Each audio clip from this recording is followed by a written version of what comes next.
హరే కృష్ణ.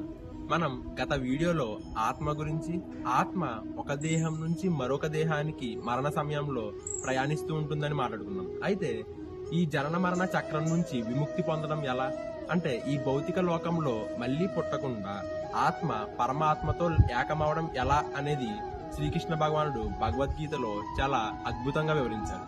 అసలు ఆత్మ ఒక దేహం నుంచి మరొక దేహానికి ఎందుకు ప్రయాణిస్తుంది అంటే ఆ కర్మ ఫలితాన్ని అనుభవించడానికి, అది పాపమైన పుణ్యమైన ఆ కర్మ ఫలితాన్ని అనుభవించడానికి ఆత్మ అనేది వేరే జన్మ అనేది తీసుకుంటుంది.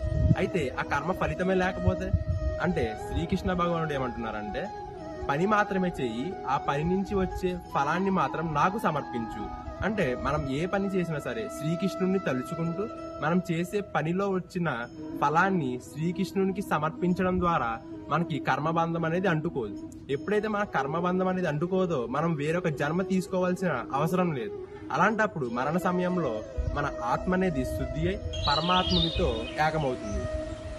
ఇలాగా మనం జనన మరణ చక్రం నుంచి విముక్తులవచ్చు. హరే కృష్ణ.